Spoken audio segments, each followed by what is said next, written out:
This story is brought to your ears by all our fantastic supporters on Patreon.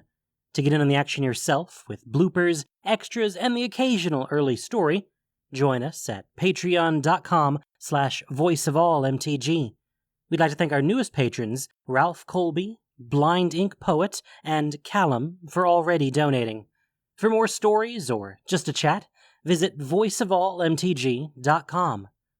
A quick programming note: the next chapter may be delayed a week, as when this is uploading, I will be traveling to visit my mama for her 100th birthday. Please join me on Twitter in wishing her well. And now, Voice of All presents The Gathering Storm, Chapter 3 by Django Wexler.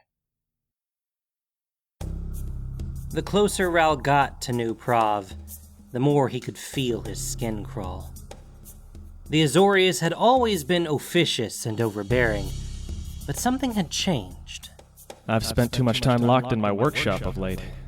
The streets around the great citadel of the Senate were as neat and orderly as ever, but now the soldiers of the Azorius Laev column were everywhere, standing guard at the entrance to every important building and patrolling the streets in their glossy white armor.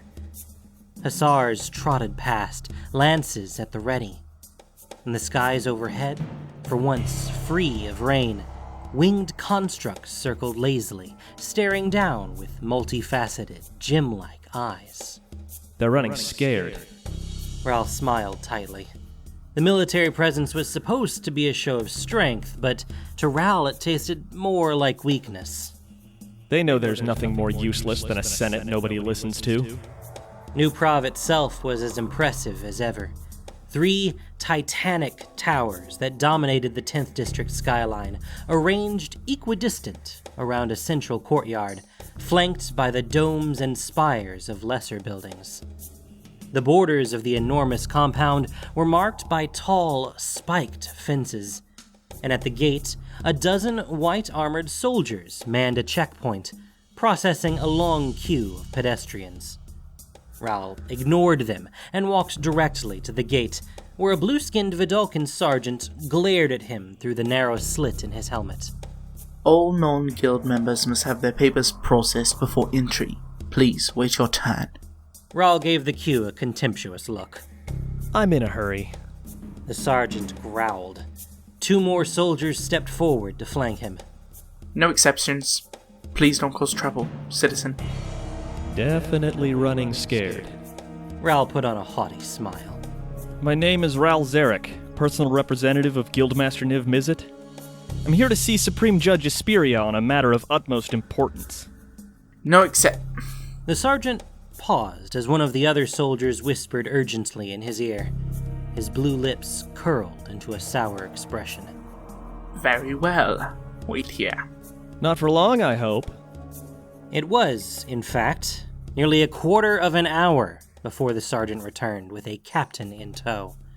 The young man, in a uniform but unarmored, gave Ral a slight bow. Welcome, Master Zarek. I am Captain Peter Leosh. Come with me, please. Ral favored the sergeant with one last superior smile as he followed the captain through the checkpoint. Leosh led him rapidly across the central square, past the 3 great monoliths, and into the maze of subsidiary buildings that housed the administrative apparatus of the Senate. Ral was struck by how different it was from the halls of Nivix. Not just that the walls and floors were covered with cracks and scorch marks, of course, but the silence.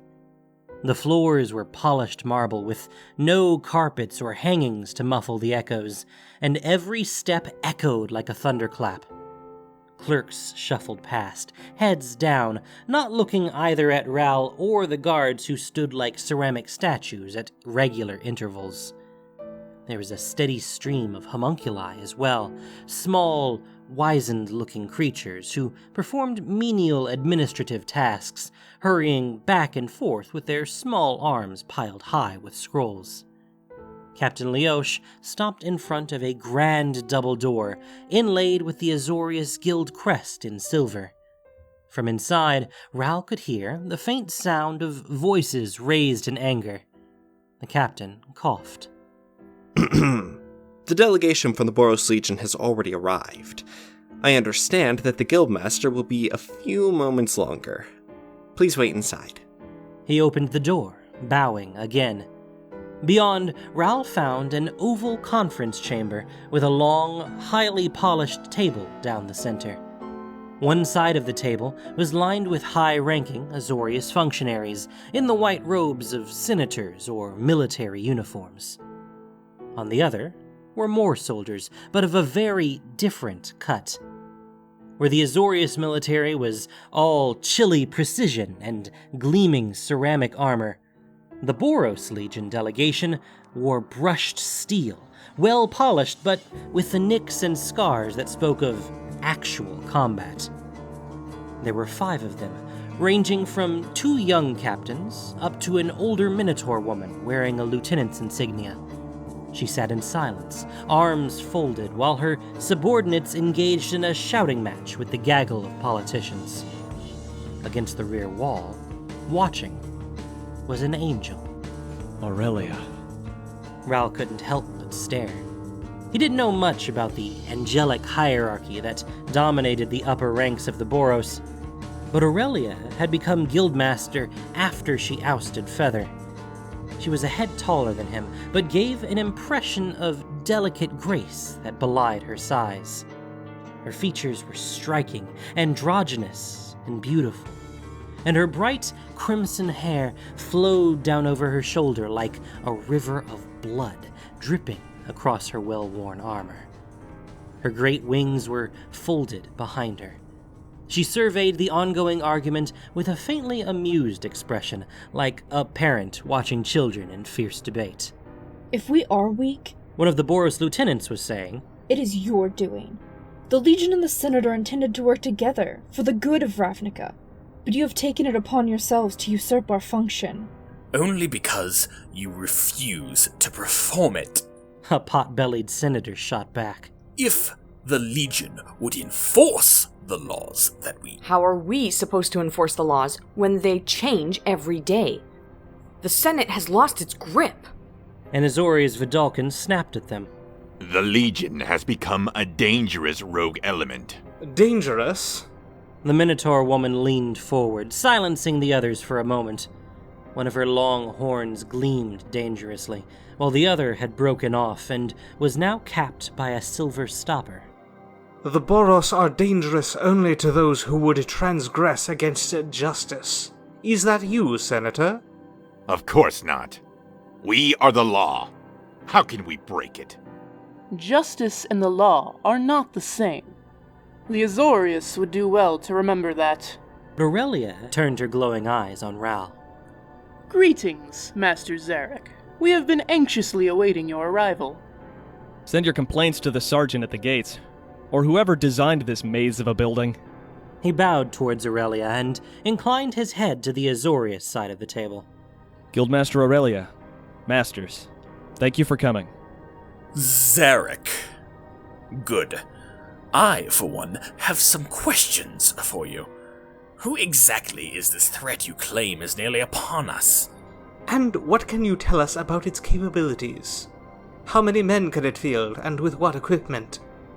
I think that it would be best to wait until Guildmaster Asperia and I have had a chance to discuss the matter. I agree. The last thing he wanted was to get bogged down trying to convince these squabbling subordinates of the depth of the problem. Will she be ready for us soon? She is ready now. A cold voice spoke from the other end of the room. A door there had opened, and a tall, thin-limbed Vidalcan stood beside it. The Guildmaster requests that Master Zarek and Guildmaster Aurelia join her alone. It could be a trap. Let us see us all together. The honor of the Azorius would never allow such a thing. But I agree that we should all enter... The Guildmaster has made her decision clear. I appreciate your concern, but I will be fine. The angel nodded to Ral. Shall we?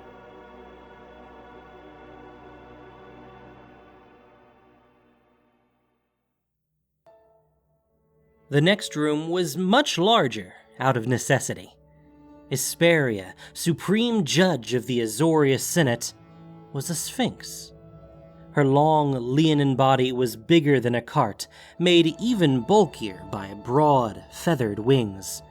Her enormous forepaws were folded in front of her. Her face and head looked more human, framed by long, purple hair, her features as famously inscrutable as all her kind. One chair stood beside her, and 2 more were set up opposite. Ral, already feeling at something of a disadvantage in conversation with this enormous creature, chose to stand, and Aurelia did likewise. The Vidalcan took the other chair, settling in with precise movements and folding his hands in front of him. Welcome. Aurelia, it has been too long. It has. I regret the recent tension between our guilds. And I don't believe we have met, Master Zarek. I am, of course, well acquainted with your master. The Firemind sends his greetings. He glanced at the Vidalcan curiously. Hesperia nodded in his direction. Ah, yes. This is Grand Arbiter Dovin Barn. He is my second, and may have some expertise in the matter before us. Greetings. Bond's blue features remained motionless. Your master called this meeting, Zarek. I must say, when I received his message, it seemed far-fetched. A dragon from another world? I've always dismissed such myths. She smiled. It would explain much about Azor, and the Firemind must never be discounted entirely. At the same time, we have grown used to ignoring his flights of fancy. However... She glanced at Dovin, who cleared his throat. Nicol Bolas is quite real. I crossed paths with him or his agents on my home plane of Kaladesh. My subsequent investigations led me here, where I believe he will make his next move. You claim to be from another world, then? Yes, I am a planeswalker. I realize the idea seems absurd at first, but I can give you my personal assurance that such people do exist. It felt strange to say it so boldly. Not long ago, Ral had been working desperately to prevent the secret of planeswalkers and other worlds from becoming widely known. He'd assumed that if those without the spark became aware of the strangers in their midst, the paranoid reaction would be dangerous for all of them.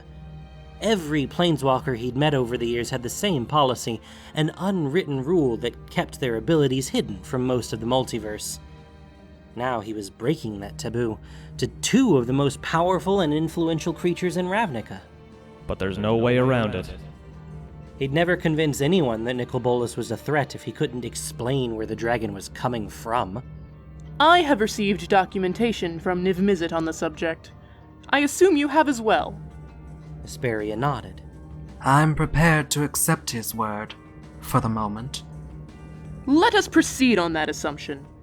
Aurelia turned back to Ral. This Nicol Bolas is coming to Ravnica, then, from parts unknown. He is powerful? Significantly more powerful than my master at present. And yet, that is hardly an insurmountable obstacle. Forgive me for being blunt, but if it came to a confrontation, I would certainly hazard the combined might of the Legion against Niv Mizzet alone. I cannot see why this Bolas would be any different. I agree. One dragon is much like another. Bolas won't be alone. He has allies. Who? How many? In what strength? At least some Ravnicans. We know that Lazov and the Demir are working with him. Hardly unexpected. You have no other information? I have my personal experience. Bolas is no simple threat. What he wants, he usually gets. I concur. If he is coming to Ravnica, it is because he believes himself strong enough to rule. For the moment, let us move on. What is Niv Mizzet's proposal? He wants to amend the Guild Pact, to make himself into a force capable of defeating Bolas. He pledges to leave the Izzet behind and to take no further part in the conflict of the guilds. A lofty appeal, but not one I have a great deal of confidence in. Who would lead the Izzet afterward? Ral gave a slight bow. I would. The Sphinx regarded him curiously. And do you believe the Fire Mind would remain neutral, as he claims? I do. Ral didn't add that it was damned hard to get the dragon to care about anything now if it didn't bear directly on his studies. I think this is our best chance. I am not convinced that this Bolas is as dire a threat as you claim. However, she looked at Hesperia, and the Sphinx nodded slowly. There is a sickness in the guilds. The Living Guild Pact was intended to keep them in check, but Jace Beleren is gone. I suppose he is also one of these planeswalkers? Yes. Niv Mizzet believes he may be dead. He was on Kaladesh. Where he went from there, I do not know. He knows Beleren? Ral shot the Vidalcan a sharp look and resolved to question him further later. In any event, the Living Guild Pact is not performing his function. It may be that further amendments are required. The Sphinx's huge body shifted in a shrug. At the very least, it will do no harm to assemble a guild summit. Getting agreement will not be easy. The Gruul will object on principle, and the Orjav will consider only their own private advantage. As for Demir, who knows? Niv Mizzet has his own plans in motion. Ral said it with a lot more confidence than he truly felt. If he can bring the Gruul to the table, he truly deserves to be called the Firemind. But you agree, in principle? Yes. The present situation cannot go on, and this threat must be addressed. The Boros Legion will negotiate in good faith. We will handle the particulars, but convincing the other guilds to attend at all will still be your responsibility, Master Zarek. I hope you are equal to it. Ral forced a grin. Leave it to me.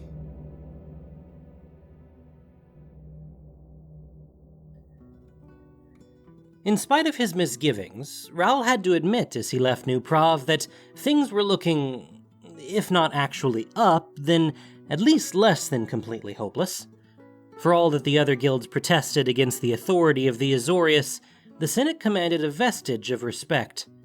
Hesperia's endorsement went a long way toward making this look less like an Izzet power play, especially with Aurelia and the Boros also on board. Gruul is still going to be a problem, though.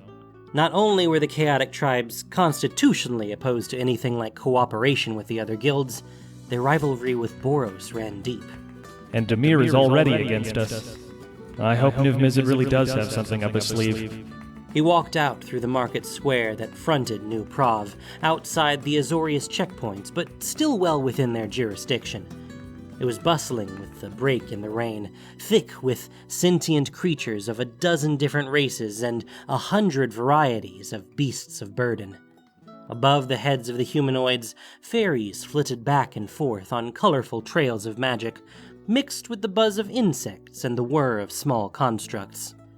Stalls around the edges of the square sold food and drink, spitted potatoes, fried mushrooms in fantastic varieties from the depths of the Undercity, roasted meat of dubious origin, and wine that might or might not have come anywhere near a grape. Master Zarek? A small voice got his attention while Ral was contemplating a haunch of something green and scaly. He looked around, frowning, and then glanced down to find a small elven girl tugging at his sleeve. Look, I don't want to buy anything. Someone wants to talk to you. The girl looked shyly at the cobblestones. Says it's important. I don't... Says it's about Bolas? Don't know what that means. Ral froze. His eyes searched the market. Where did he want me to go? Was a lady. Sit on the bench and wait, she said. Before he could stop her, the elf slipped away, darting nimbly through the crowd.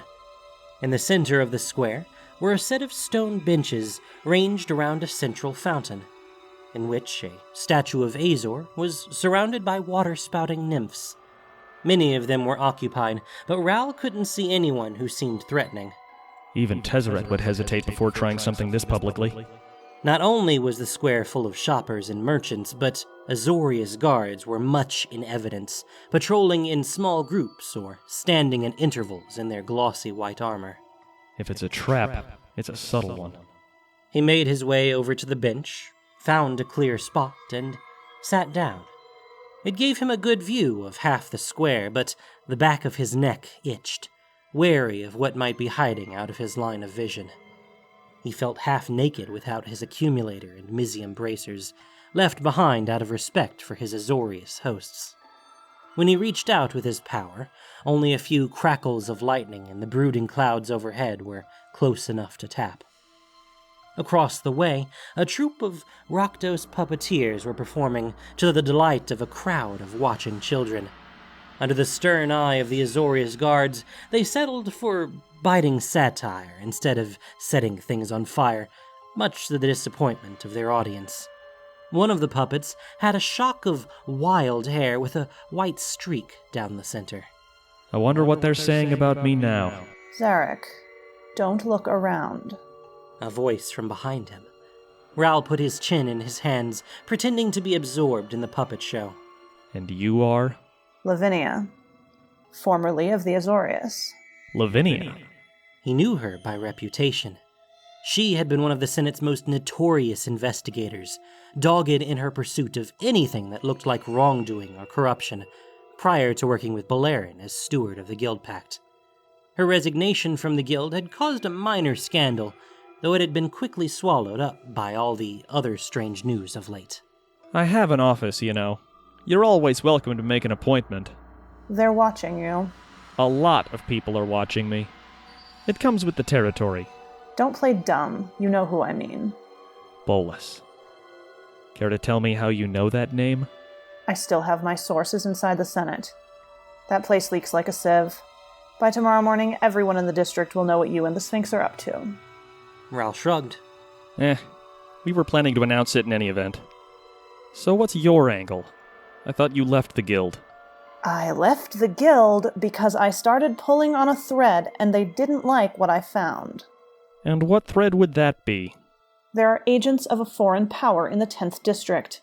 I've been tracking them for months, intercepting their communications, trying to understand their purpose and who they work for. Now I have an answer to at least one of those questions. You think they work for Bolas? It's the only thing that makes sense. So why are you telling me about it? Because you're far too trusting. Huh. I like to think I'm appropriately paranoid. Listen. This is an organized network spread through all the guilds. I don't know what their goal is, not yet, but if you're working against Bolas, they're going to try to stop you. And I don't know how many more agents there are that I haven't identified. You can't trust anyone. Except you, I assume? You'd be a fool if you did. What do you want, Lavinia? I want to help you. Whatever Bolas has planned, it's not going to be good for Ravnica. But you have to be careful. I'm second in command of a guild of mad geniuses. I haven't gotten here by being careless.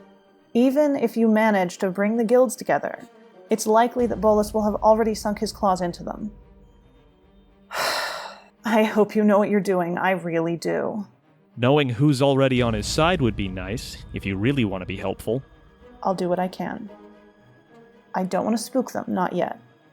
I'll contact you again when I have something. Thanks. Ral waited for a response, and when none came, he looked over his shoulder. The bench behind him was empty. Well, that was odd. Lavinia's not wrong. A little paranoid, maybe, but not wrong. Ral thought as he walked across the 10th district. Bolas was a born schemer, and knew better than to put all his bets on one throw of the dice. If he has one agent among the guilds, he'll have many. Somehow they'd have to figure out who was on the dragon's payroll before the guild summit convened. He did his best to put it out of his mind, at least for the moment. As always, coming here brought a little surge of guilt. Not that he was doing anything wrong, but that he was stealing time that might have been put to use at Nivix, studying reports or checking up on his projects. As always, Raoul assured himself that everything was on track. It'll take time for Hesperia to send her messages and receive replies. We won't have any new information until morning, at the earliest. The brief respite from the autumn rains had ended, and Raoul put up his deflection spell and kept his head down as the gutters once again gurgled and splashed. The apartment was in the Dog's Run neighborhood, a genteel rectangle of quiet streets tucked away from the major thoroughfares. It was close enough to Nivix for convenience, but far enough that it wasn't part of Izzet territory. Renting it had been an odd experience. It had been a long time since Raoul had any cause for handling money, and he'd been surprised to discover that he was, if not rich, at least comfortably well off. He'd spent decades living in the Izzet laboratories, while the guild's bean counters had dutifully credited his account with regular contributions. Apparently, Niv Mizzet was generous to his most successful underlings. No wonder Chamberlain Marie is so eager to maintain her position. Belatedly realizing he was on the hook for dinner, he stopped in at a Viashino eatery on the way there. The old lizard woman behind the counter grinned to see him, showing a mouthful of sharp teeth, and barked a laugh at his usual request to hit him with her best shot. 2 curries in waxed paper packages secured, he made his way up the streets of Dog's Run, past brick-faced apartment buildings with window box gardens and wrought iron fences. His key led him into one, safely anonymous in the center of a row, and he climbed 3 flights of stairs. He was running late. No sooner had he shrugged out of his coat and put the food on the table than there was the sound of another key in the lock. Raoul opened the door and raised an eyebrow at the sight of Tomik Vrona, his hair soaked through and his glasses splattered with raindrops. You look like a wet rat. I feel like a wet rat. Left my coat at the cathedral.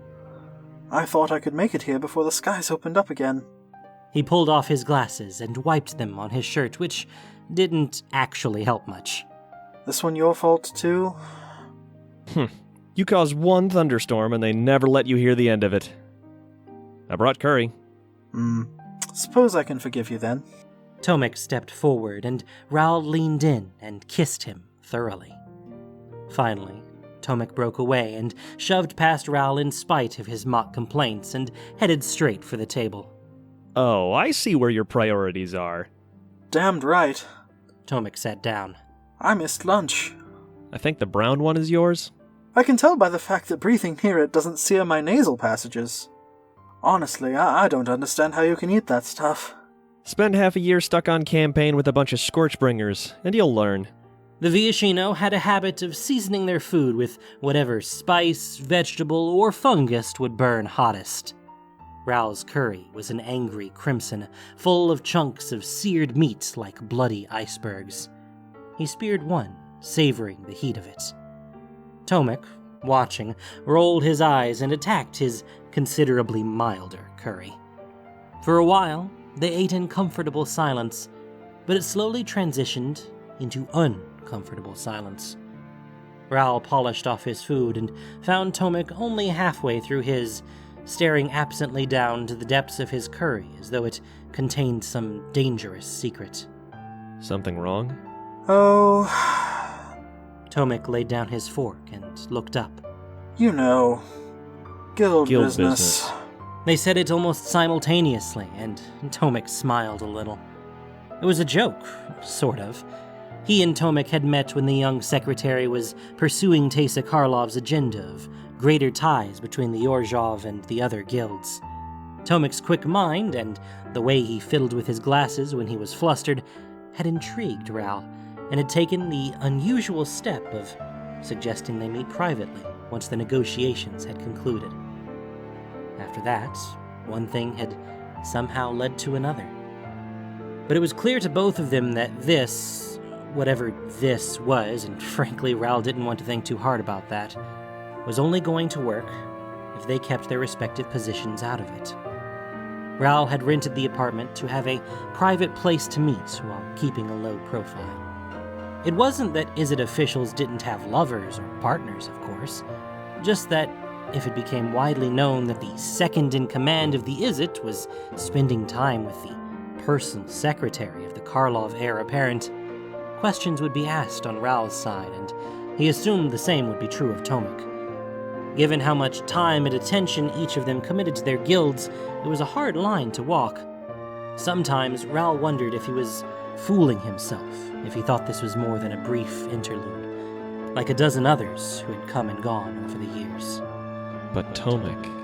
He shook his head. Not the time. Worrying about it wasn't going to help. Guild business. I know the feeling, believe me. Tomik looked as though he wanted to say something, but he only bit his lip and shook his head. Ral yawned ostentatiously and got up from the table. I, for one, have had enough of guild business for the day. He gave Tomik a cocky grin. What about you? Tomik grinned back.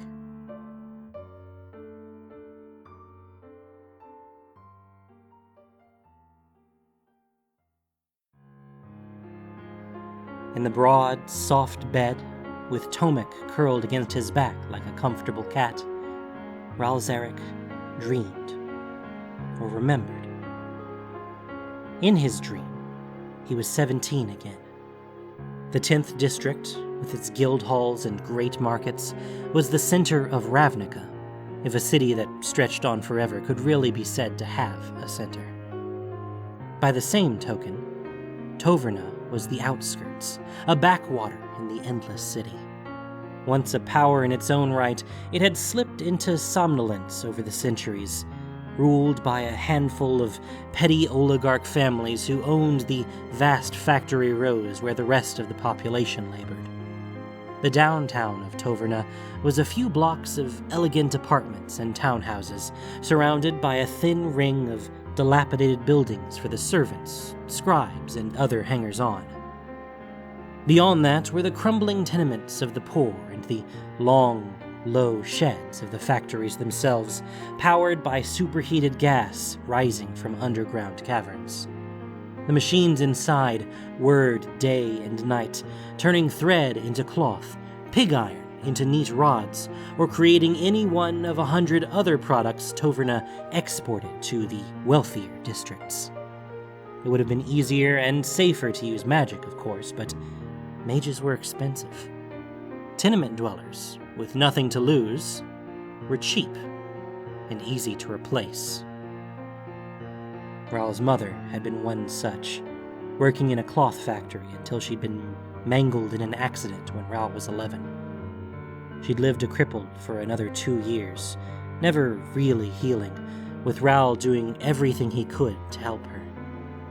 After she'd finally died, it'd only taken a few months for the 13-year-old to abandon his drunken lout of a father and strike out on his own. 4 years later, he'd managed a precarious existence, a place to live, a job of sorts, and, to his great surprise, love.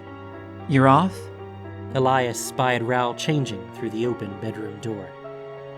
Ral nodded, pulling on a shirt that was slightly less threadbare than the rest and examining himself in the cracked mirror propped against the pockmarked plaster wall. It'll do if I keep my coat on. It's not like the Count ever pays much attention to me anyway. His client had a great-grandfather in the Orzhov and pretensions of nobility. Their apartment was in that precarious ring, too far from the center of the district to be respectable, but not quite part of the slum. It had once been fashionable, with high ceilings and faded gilt wallpaper in the hall, but most of the furnishings had long ago been stripped. Ral and Elias had replaced them with their own eclectic collection, mostly scavenged from oligarch cast-offs. A few rickety shelves held small paintings and sculptures, courtesy of Elias's bohemian friends, who were always gifting one another with their latest artistic efforts. Privately, Ral thought that most of these looked like little more than lumpy trolls or blots of spilled paint, but his lover seemed to adore them, so he held his tongue. Elias himself was at work in the main room, lying on his stomach in front of their ratty old sofa, pencil in hand. A stack of the clean, white paper, one of the few indulgences Ral's meager earnings would stretch to, sat in front of him, the top sheet bearing a single word repeatedly crossed out. Tough morning. Elias rolled over and threw one arm across his forehead with a theatrical sigh. Ral laughed, and Elias stuck out his tongue. He was a year older than Ral, but smaller and slighter, with dark brown skin and long hair dyed a deep green in the imitation of elven fashion, a look that was apparently the done thing at the moment. I'll have you know that I'm in the midst of wrestling my muse to the ground. He lay back and carefully balanced the pencil on his nose, staring at the ceiling. Any minute now, I'll be churning out the pages. Well. Ral wanted to jump on him, knock the pencil away, and kiss the smirk off his face. But I can't be late. Not after last time. I won't distract you then. No? Not even for a little while? Ral laughed, waved, and walked out the door. It was high summer, and the sun baked the mud between the cobblestones into a fine dust that coated everything. Ral skirted the center of the district, sticking to back streets without much carriage traffic, until he came to the Count's townhouse. It was enormous, at least 4 stories high, and had long ago swallowed the buildings behind it to extend further back from the streets. That was where the terraced gardens were. 4 levels of riotous green, producing fruits and herbs for the Count's table. Ral bypassed the front doors and went around the side to the tradesman's entrance. He'd only made that mistake once. A sour-faced butler greeted him when he rapped at the door. His expression, as he looked over Ral's weather-beaten coat and patched trousers, could have curdled milk. Ah, the Rain Mage. The Rain Mage. Rain Mage. The man's voice echoed in Ral's head, taunting him. He swallowed a knot in his throat and nodded. You'll have to wait. The master is entertaining in the garden now. He told me this morning would be all right. I have appointments. The Count has changed his plans. You will have to wait. And so, Ral ended up cooling his heels for the better part of an hour in the kitchen, while the servants gave him curious looks and the life of the great house went on around him. When a maid finally summoned him to the gardens, he got a brief glimpse of the Count and his guests leaving through the main door, like a herd of brilliant peacocks compared to the drab attire of the servants. They'd left the gardens a mess, plants trampled and discarded plates and cutlery everywhere. That, at least, wasn't Ral's problem. He sat in the garden's highest tier, cross-legged and focused. Rain Mage. They'd hung that name on him in the streets when he was a boy, shouted it at him in mockery. He had a talent for magecraft, he discovered, but not for fire or mind magic or healing or anything truly impressive. Just rain. What can you do with rain? Overhead, there was a tiny crash of thunder, and then heavy drops began to land on the leaves of the garden. The parched, thirsty earth drank in the water, which curved politely around Ral himself. This is what you could do with rain. The trick wasn't calling the rain, something Ral had been able to do when he was 10. The trick was getting it to rain here, but not anywhere else. The Count and his neighbors would not be pleased if he soaked their party guests. It had taken Ral years to learn that kind of control, not that it had earned him much respect. Each tier had to be watered in turn, so it was well after noon before Ral was finished. He accepted the lunch the butler had, with bad grace, offered him, plain bread and leftover stew, and the small bag of Xenos that had come along with it. Enough to pay the rent and keep himself and Elias fed for another few days, until the next job came along. Until Elias finally found an audience for his poetry and made good on all his promises. Just a little longer. He'd just emerged from the house, shrugging into his coat when he heard the call. Hey, Rain Mage! Ral looked up and swore, very quietly. Gunther was the Count's oldest son, Ral's age, though you wouldn't know it under the layers of silk and cosmetics. Ral thought it made him look like a performer at the circus, but Gunther clearly thought himself the height of fashion, and his entourage seemed to agree, aping the boy's overdressed style. There were half a dozen of them, young men from respectable families, and one slightly older, slightly shabbier-looking fellow with the look of a hired hand. They blocked the way back onto the street. Ral kept his head down as he walked toward them. Rainmage, I'm talking to you. There was nothing to do but answer if he didn't want to actually walk over the boy. Ral sighed and looked up. Yes? What are you going to do about my hat? His hat was large, green, and fringed with silk. As he tipped it towards Ral, a wet streak down one side was visible. It's absolutely ruined! I'm sorry to hear that, but I was only doing as your father instructed, and I'm sure the garden was empty. Gunther had to have noticed the rainstorm and gone into it on purpose. My father did not instruct you to butcher my wardrobe. Would you like to come with me and ask him about it? No. I'm sorry. You're simply going to have to pay for it. Gunther stepped forward. Let's see your purse. The entourage tittered, except for the hired hand. Ral's fists clenched. No, I won't. Excuse me? You will, or else you'll be disciplined. I won't. Gunther's fist hit him in the gut, hard and fast. Given the way he looked, it seemed unfair that Gunther could throw a decent punch, but his father had apparently not skimped on his physical training, and there were muscles under the frippery. Ral doubled over, and then straightened up slowly. Now there's a dangerous look. What are you going to do, Rainmage? Moisten me? No, sir. I'd just like to go. Barrow, show this fella what a real mage can do. The hired hand stepped forward. He caught Ral's eye and shrugged. Sorry, kid. Ral had time to throw up his hands before Varro made a complicated gesture, and a wave of raw force picked Ral up and tossed him against the side of the alley. The air went out of him in a rush, and he felt his nose break with a crunch and a spike of pain. A moment later, he was lying on his back, spitting blood, while Gunther and his friends laughed. Very well done, Barrow. Yes, sir. I think that's vengeance for my hat taken. Who's for darts?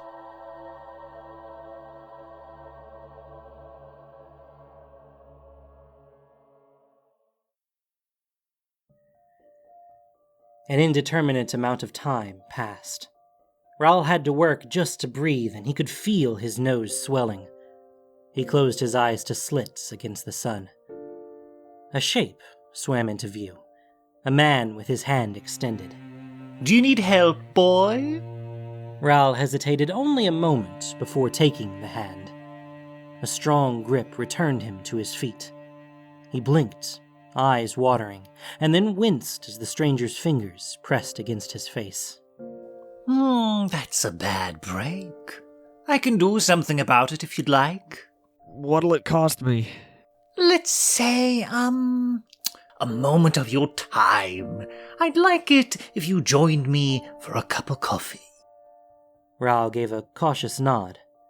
The man pressed 2 fingers carefully against his broken nose, and Ral felt the weird sensation of flesh twisting against itself as it straightened.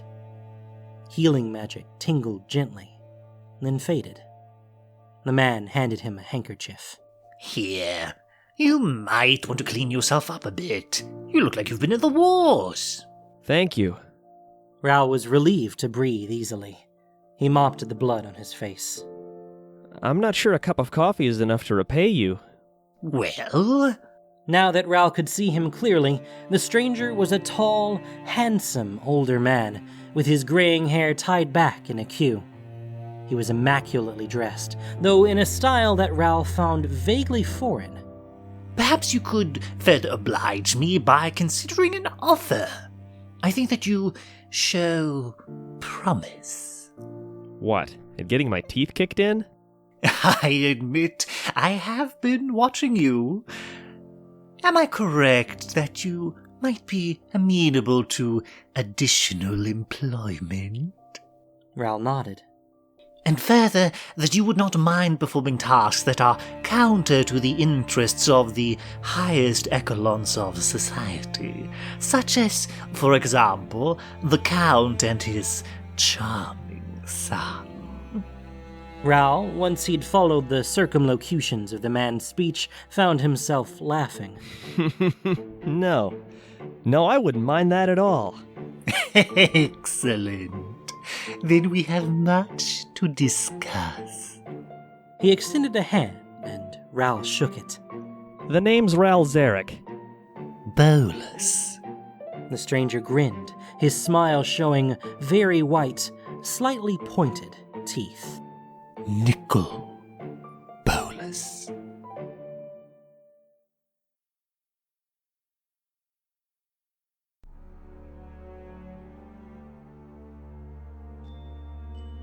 Thank you for listening to this production of Voice of All.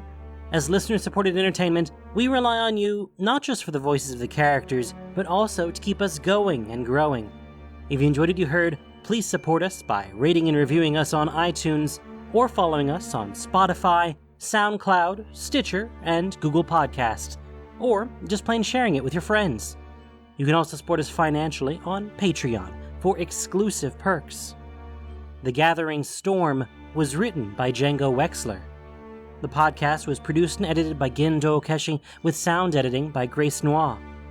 This week's story featured the voice talents of Mycroftian, Erkman013, Violet Legacy, Fox, Purple Rogue, Nockshade, Keo, Penny, Emily Doms, Rhythm Bastard, Miranda Celine, Sharon Grunwald, Mertia, Eli Lewis, Isa Martell, Connor Roby, Rasmus Beckor, Joe Loaf, and Regula. Voice of All is unofficial fan content, permitted under the Wizards of the Coast fan content policy. Magic the Gathering is copyright Wizards of the Coast. Thanks so much for listening, and y'all have a great day.